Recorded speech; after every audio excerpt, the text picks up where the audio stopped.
दिल में देशभक्ति की प्रचंड ज्योति, सांसों में पुरुषार्थ की परम ऊर्जा, सर्वे भवन्तु सुखिनः जिनका जीवन मंत्र है। मैं माननीय प्रधानमंत्री जी से विनम्र अनुरोध करता हूं कि हम सबको अपना आशीर्वचन दें, देशवासियों को अपने संदेश से अनुग्रहित करें। माननीय प्रधानमंत्री महोदय।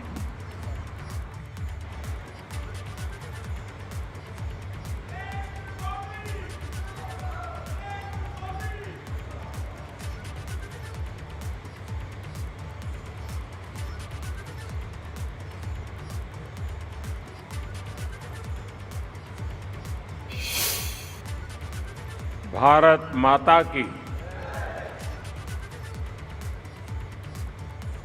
भारत माता की। उत्तराखंड के राज्यपाल लेफ्टिनेंट जनरल सेवानिवृत्त गुरमीत सिंह जी, युवा, ऊर्जावान और उत्साही मुख्यमंत्री मेरे मित्र श्री पुष्कर सिंह धामी जी, केंद्रीय मंत्रिमंडल के मेरे सहयोगी श्री मनसुख मांडविया जी, श्री अजय भट्ट जी, उत्तराखंड विधानसभा के स्पीकर श्री प्रेमचंद अग्रवाल जी, उत्तराखंड सरकार में मंत्री और आज उनका जन्मदिन भी है डॉक्टर धन सिंह रावत जी, उनको जन्मदिन की बहुत बहुत बधाई। देश के अनेक स्थानों से जुड़े राज्यों के मुख्यमंत्रीगण, लेफ्टिनेंट गवर्नर्स, राज्यों के अन्य मंत्रीगण, सांसद और विधायकगण और मेरे प्यारे भाइयों और बहनों, ये देवभूमि ऋषियों की तपोस्थली रही है। योग नगरी के रूप में ये विश्व के लोगों को आकर्षित करती रही है। मां गंगा के समीप हम सभी को उनका आशीर्वाद मिल रहा है। आज से नवरात्र का पावन पर्व भी शुरू हो रहा है। आज प्रथम दिन मां शैलपुत्री की पूजा होती है। मां शैलपुत्री हिमालय पुत्री है और आज के दिन मेरा यहां होना, यहां आकर इस मिट्टी को प्रणाम करना, हिमालय की इस पवित्र धरती को प्रणाम करना, इससे बड़ा जीवन में कौन सा धन्य भाव हो सकता है। और मैं आज जब उत्तराखंड आया हूं तो एक विशेष रूप से भी बधाई देना चाहता हूं, क्योंकि इस बार टोक्यो ओलंपिक में ये देवभूमि ने भी अपना झंडा गाड़ दिया है और इसलिए आप सब अभिनंदन के अधिकारी हैं। उत्तराखंड की दिव्य धरा ने मुझ जैसे अनेक लोगों के जीवन की धारा को बदलने में बड़ी भूमिका निभाई है। ये भूमि इसलिए मेरे लिए महत्वपूर्ण है, इस भूमि से मेरा नाता मर्म का भी है, कर्म का भी है,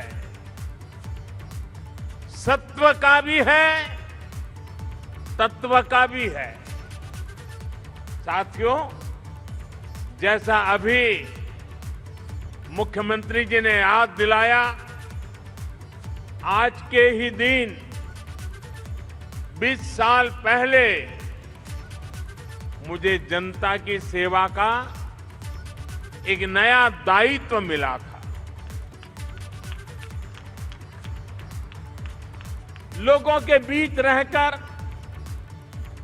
लोगों की सेवा करने की मेरी यात्रा तो कई दशक पहले से चल रही थी, लेकिन आज से 20 वर्ष पूर्व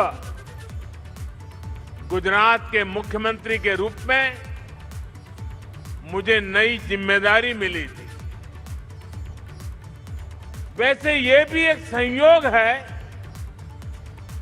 कि उत्तराखंड का गठन साल 2000 में हुआ और मेरी यात्रा इसके कुछ ही महीनों बाद साल 2001 में शुरू हुई।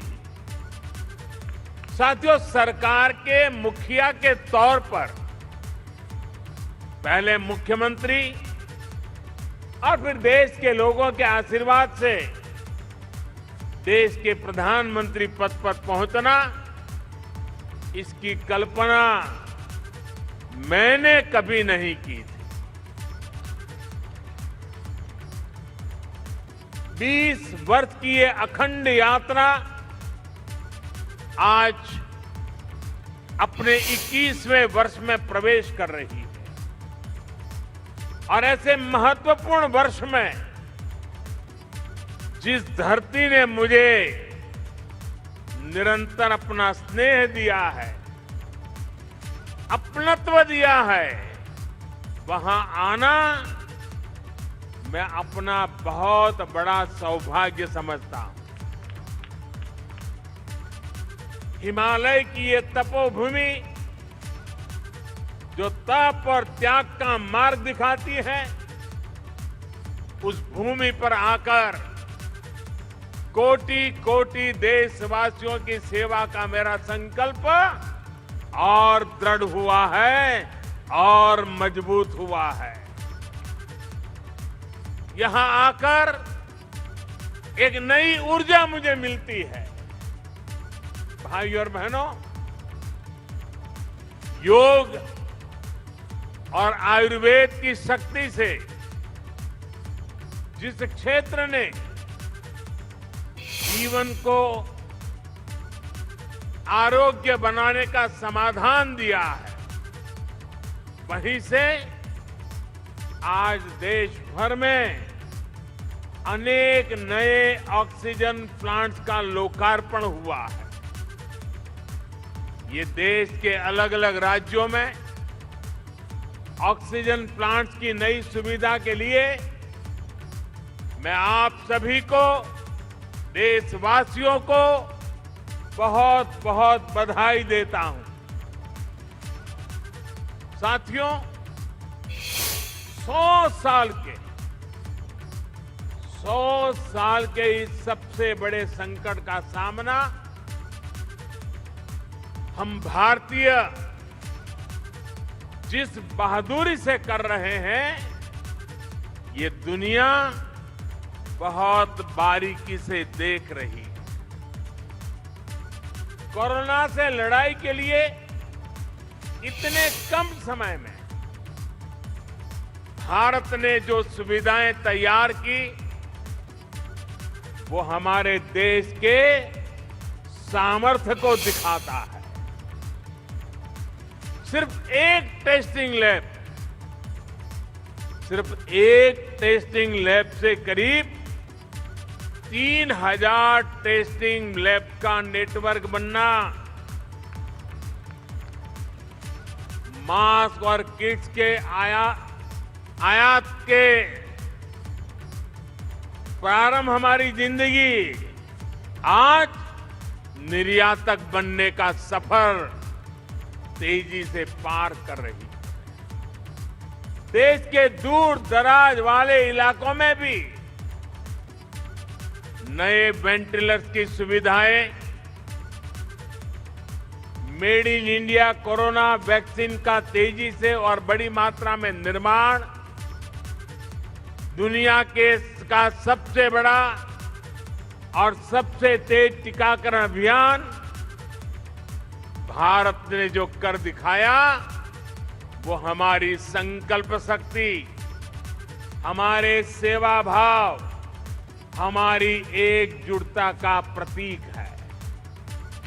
भाइयों और बहनों, भारत की कोरोना से लड़ाई के लिए एक बड़ी चुनौती हमारी जनसंख्या तो थी ही, भारत का विविध भूगोल भी बड़ी चुनौती रहा है। ऑक्सीजन की सप्लाई से लेकर वैक्सीन तक ये दोनों चुनौतियां देश के सामने आती रही, निरंतर आती रही। देश इनसे कैसे लड़ा, ये जानना, ये समझना हर देशवासी के लिए बहुत जरूरी है। साथियों, सामान्य दिनों में भारत में एक दिन में 900 metric ton liquid medical oxygen का प्रोडक्शन होता था। डिमांड बढ़ते ही भारत ने मेडिकल ऑक्सीजन का प्रोडक्शन 10 गुना से भी ज्यादा बढ़ाया। ये दुनिया के किसी भी देश के लिए अकल्पनीय लक्ष्य था, लेकिन भारत ने इसे हासिल करके दिखाया। साथियों, यहां उपस्थित कई महानुभाव इस बात से परिचित है कि ऑक्सीजन के प्रोडक्शन के साथ ही उसका ट्रांसपोर्टेशन भी कितनी बड़ी चुनौती होता है। ऑक्सीजन ऐसे ही किसी टैंकर में नहीं ले जाया जा सकता। इसके लिए खास टैंकर चाहिए होता है। भारत में ऑक्सीजन प्रोडक्शन का काम सबसे ज्यादा पूर्वी भारत में होता है, लेकिन मुश्किल ये कि जरूरत सबसे अधिक उत्तर और पश्चिम भारत में पड़ी। भाइयों और बहनों, लॉजिस्टिक्स की इतनी चुनौतियों से जूझते हुए देश ने युद्ध स्तर पर काम किया। देश और दुनिया में दिन रात जहां से भी संभव हो वहां से oxygen plants, oxygen tanker arrange किए गए, स्पेशल ऑक्सीजन ट्रेन चलाई गई, खाली टैंकरों को तेजी से पहुंचाने के लिए वायुसेना के विमान लगाए गए, प्रोडक्शन बढ़ाने के लिए डीआरडीओ के माध्यम से तेजस फाइटर प्लेन की टेक्नोलॉजी को लगाया गया। पीएम केयर से देश में पीएसए ऑक्सीजन प्लांट लगाने पर काम तो तेज हुआ ही, 1 लाख से अधिक ऑक्सीजन कंसंट्रेटर के लिए पैसा भी दिया गया। साथियों, भविष्य में कोरोना से लड़ाई के लिए हमारी तैयारी और पुख्ता हो, इसके लिए देश भर में पीएसए ऑक्सीजन प्लांट का नेटवर्क तैयार हो रहा है। बीते कुछ महीनों में पीएम केयर द्वारा स्वीकृत 1150 से अधिक ऑक्सीजन प्लांट्स काम करना शुरू कर चुके हैं। अब देश का हर जिला पीएम केयर्स के तहत बने हुए ऑक्सीजन प्लांट से कवर हो गया है। पीएम केयर्स के सहयोग से बने इन ऑक्सीजन प्लांट्स को जोड़ लें तो केंद्र सरकार, राज्य सरकार, इन सभी के प्रयासों से देश को करीब 4000 नए ऑक्सीजन प्लांट्स मिलने जा रहे हैं। ऑक्सीजन की चुनौती का मुकाबला करने में अब देश और देश के अस्पताल पहले से कहीं ज्यादा सक्षम हो रहे हैं। साथियों, ये हर भारतवासी के लिए गर्व की बात है कि कोरोना वैक्सीन की 93 करोड़ डोज लगाई जा चुकी है। बहुत जल्द हम 100 करोड़ के आंकड़े को पार कर पाएंगे और पार कर जाएंगे। भारत ने कोविन प्लेटफॉर्म का निर्माण करके पूरी दुनिया को राह दिखाई है कि इतने बड़े पैमाने पर वैक्सीनेशन किया कैसे जाता है।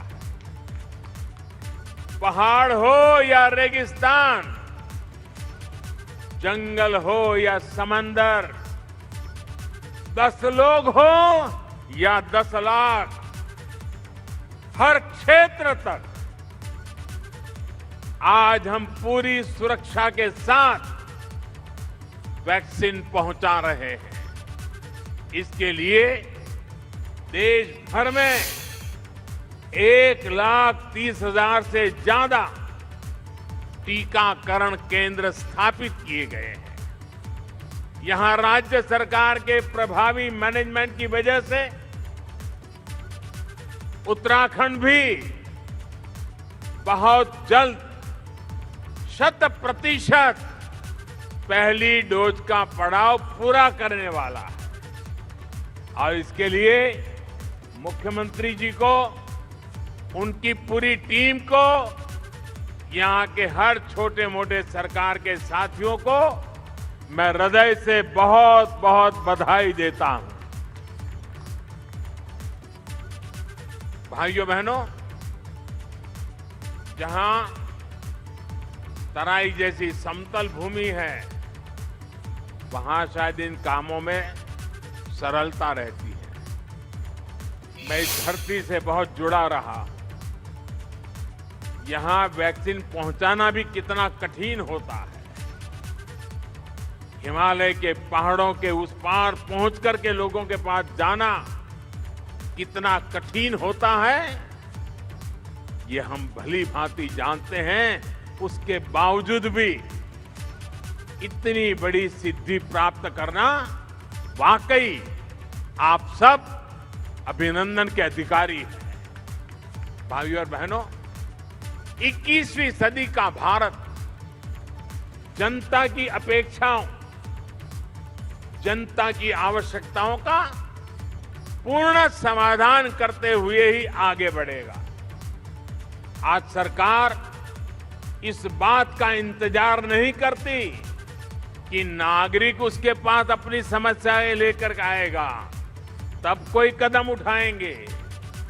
सरकारी माइंडसेट और सिस्टम से इस भ्रांति को हम बाहर निकाल रहे हैं। अब सरकार नागरिक के पास जाती है। गरीबों को पक्का घर हो, बिजली, पानी, शौचालय और गैस कनेक्शन हो, 80 करोड़ से अधिक लोगों को मुफ्त राशन हो, किसानों के बैंक खाते में सीधे हजारों करोड़ रुपए भेजने हो, पेंशन और बीमा की सुविधा हर भारतीय तक पहुंचाने के प्रयास हो, जनहित के ऐसे हर लाभ इसी वजह से तेजी से सही हकदार तक पहुंचे हैं। साथियों, स्वास्थ्य के क्षेत्र में भी भारत इसी अप्रोच से आगे बढ़ रहा है। इससे गरीब और मध्यम वर्ग की बचत भी हो रही है और उसे सुविधा भी मिल रही है। पहले जब किसी को गंभीर बीमारी होती थी तो वो आर्थिक मदद के लिए यहां वहां नेताओं या फिर सरकारी दफ्तरों के चक्कर काटता था। आयुष्मान भारत ने इस परेशानी को हमेशा के लिए खत्म कर दिया। अस्पताल के बाहर लंबी लाइनों, इलाज में होने वाली देरी, मेडिकल हिस्ट्री का अभाव, इस वजह से कितने ही लोग परेशान होते रहे। अब आयुष्मान भारत डिजिटल मिशन, इससे पहली बार इसका समाधान करने का प्रयास भी शुरू हुआ है। साथियों, छोटे छोटे उपचार के लिए बीमारी के दौरान रूटीन चेकअप के लिए बार बार आना जाना कितना मुश्किल होता है, ये उत्तराखंड के लोगों से बेहतर कौन समझ सकता है। लोगों की इस मुश्किल को दूर करने के लिए अब ई संजीवनी ऐप की सुविधा दी गई है। इससे गांव में अपने घर पर बैठे बैठे मरीज शहरों के अस्पतालों में डॉक्टर से कंसल्टेशन ले रहे हैं। इसका लाभ अब उत्तराखंड के लोगों ने भी उठाना शुरू किया है। भाई और बहनों, स्वास्थ्य सुविधाएं सभी तक पहुंचाने के लिए लास्ट माइल डिलीवरी से जुड़ा एक सशक्त हेल्थ इंफ्रास्ट्रक्चर भी बहुत जरूरी होता है। 6-7 पहले तक सिर्फ कुछ राज्यों तक ही एम्स की सुविधा थी। आज हर राज्य तक एम्स पहुंचाने के लिए काम हो रहा है। 6 एम्स से आगे बढ़कर 22 एम्स का सशक्त नेटवर्क बनाने की तरफ हम तेजी से आगे बढ़ रहे हैं।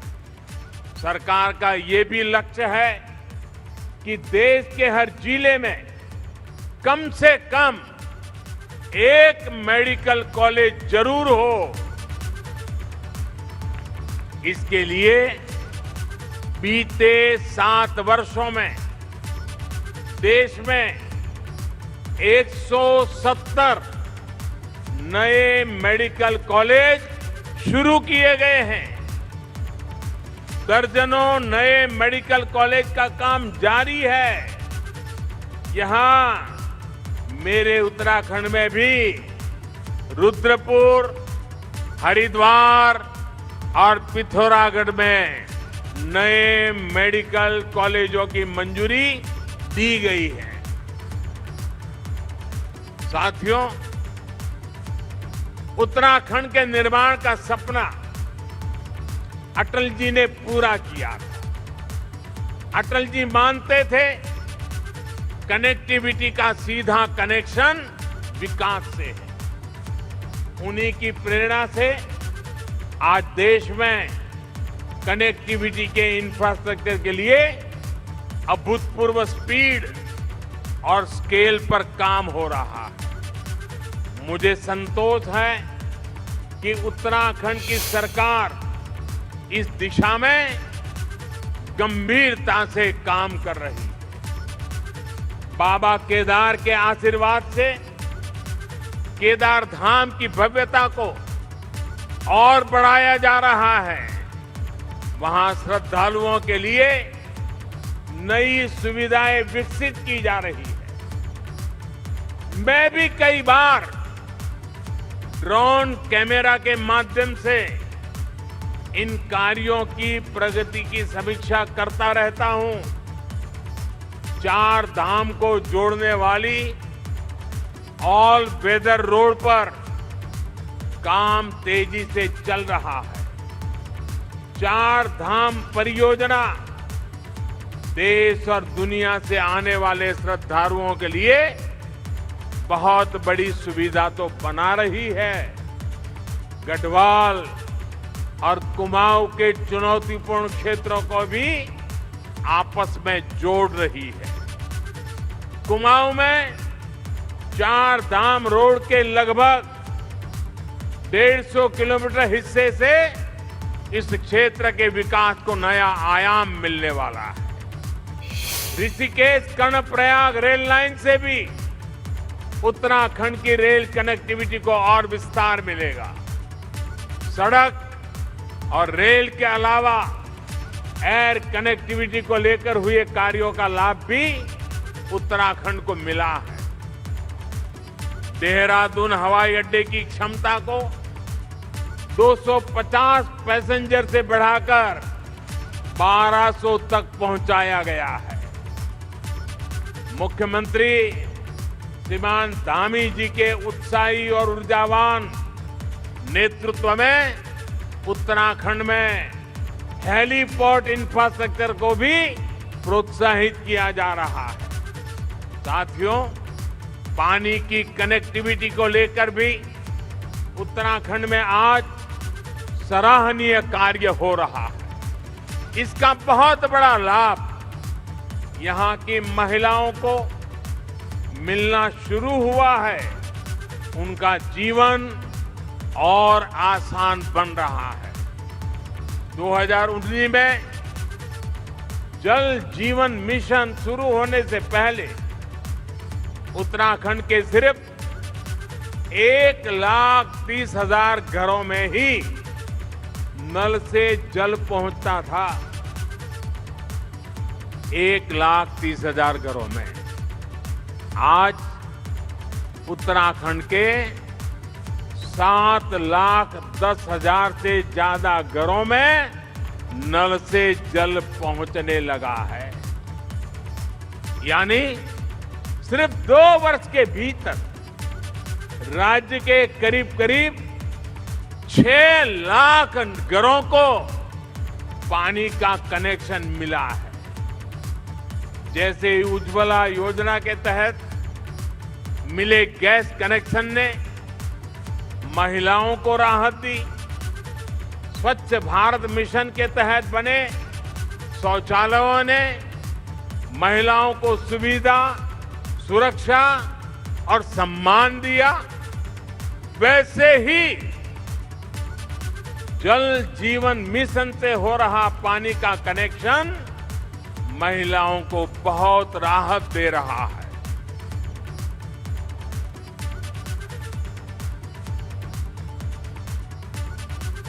साथियों, उत्तराखंड की देश की सुरक्षा में बहुत बड़ी भूमिका है।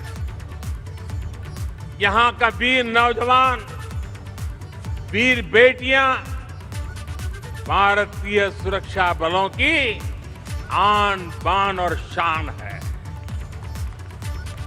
हमारी सरकार हर फौजी, हर पूर्व फौजी के हितों को लेकर भी पूरी गंभीरता से काम कर रही है। ये हमारी ही सरकार है जिसने 1 रैंक 1 पेंशन को लागू करके अपनी फौजी भाइयों की 40 साल पुरानी मांग पूरी की।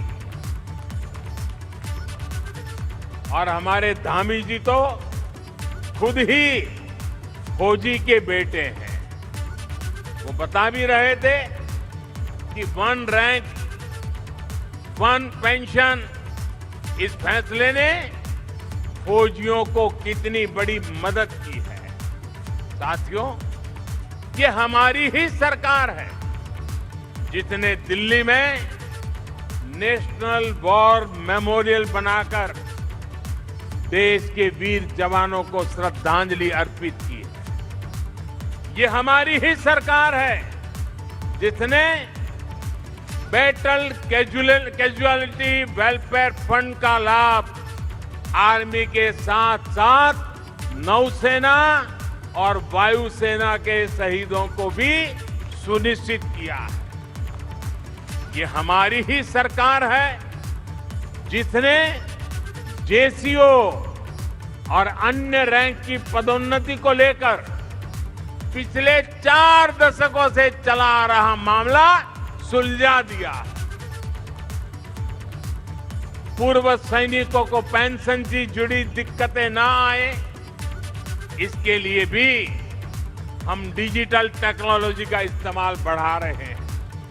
साथियों, जब फौज के वीर जांबाजों के पास आधुनिक हथियार होते हैं, अपनी रक्षा के लिए आधुनिक उपकरण होते हैं, तो वो उतनी ही आसानी से दुश्मन से मुकाबला कर पाते हैं। ऐसी जगहों पर जहां मौसम हमेशा खराब रहता है, वहां भी आधुनिक उपकरणों से उन्हें बहुत मदद मिलती है। हमारी सरकार ने रक्षा क्षेत्र में जो आत्मनिर्भरता का अभियान चलाया है, वो भी बहुत बड़ी मदद हमारे फौजी साथियों की करने वाला है। और निश्चित तौर पर सरकार के इन सभी प्रयासों का लाभ उत्तराखंड को होगा, यहां के लोगों को भी होगा। भाइयों और बहनों, हम दशकों की उपेक्षा से देवभूमि को निकालने का बहुत ईमानदारी से, पूरी गंभीरता से प्रयास कर रहे हैं। बेहतर इंफ्रास्ट्रक्चर बनने के बाद वीरान पड़े गांव फिर से आबाद होने लगे हैं। कोरोना काल में मेरी यहां के अनेक युवाओं से, किसानों से कई बार बातचीत हुई है। जब वो बताते हैं कि उनके घर सड़क पहुंच चुकी है, अब उन्होंने होम स्टे खोल दिया है, तो मन को बहुत संतुष्टि मिलती है। नए इंफ्रास्ट्रक्चर से कृषि, पर्यटन, तीर्थाटन और उद्योगों के लिए, युवाओं के लिए अनेक नए अवसर खुलने वाले हैं। साथियों, यहां उत्तराखंड में युवा ऊर्जा से भरपूर उत्साही टीम है। अगले कुछ वर्ष में उत्तराखंड अपने गठन के 25 वर्ष में प्रवेश करेगा। उत्तराखंड को बहुत निकट भविष्य में 25 वर्ष होने वाले हैं। तब उत्तराखंड जिस ऊंचाई पर होगा, ये तय करने, उसके लिए जुट जाने का यही समय है, सही समय है। केंद्र में जो सरकार है, वो उत्तराखंड की इस नई टीम को पूरी मदद दे रही है। केंद्र और राज्य सरकार के साझा प्रयास यहां के लोगों के सपनों को पूरा करने का बहुत बड़ा आधार है। विकास का यही डबल इंजन उत्तराखंड को नई बुलंदी देने वाला है। बाबा केदार की कृपा से हम हर संकल्प को सिद्ध करें, इसी कामना के साथ आप सभी को बहुत बहुत शुभकामनाएं। धन्यवाद।